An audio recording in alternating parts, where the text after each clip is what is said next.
এই মন্দিরে এমন একটা দরজা আছে যেটা আজ পর্যন্ত কেউ খুলতে পারেনি, আর বলা হয় জোর করে খুললে ধ্বংস নেমে আসবে।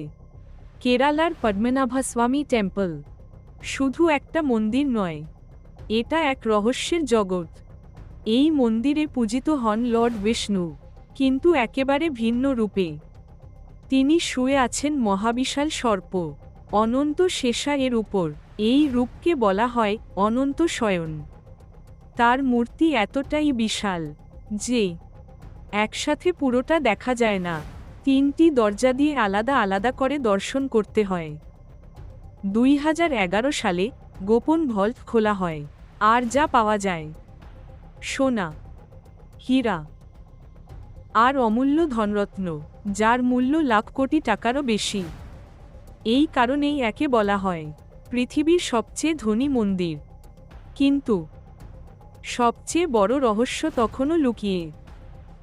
ভল্ট বি একটা দরজা যেটাতে নেই কোনো তালা, নেই কোনো চাবির ছিদ্র, শুধু আছে দুইটি সাপের খোদাই।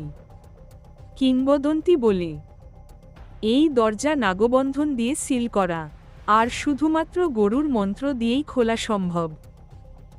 কেউ কেউ নাকি চেষ্টা করেছিল খুলতে, কিন্তু তাদের জীবনে নেমে আসে অদ্ভুত বিপদ। তাহলে ভল্ট বি এর ভিতরে কি আছে?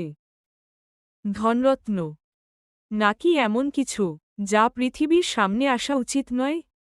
হয়তো দরজাটা বন্ধ আছে বলেই পৃথিবী এখনও নিরাপদ। তুমি কি খুলতে চাইবে এই দরজা? কমেন্টে হ্যাঁ বা না লিখে জানাও। আর এমন রহস্য জানতে লাইক এবং সাবস্ক্রাইব করো এখনই।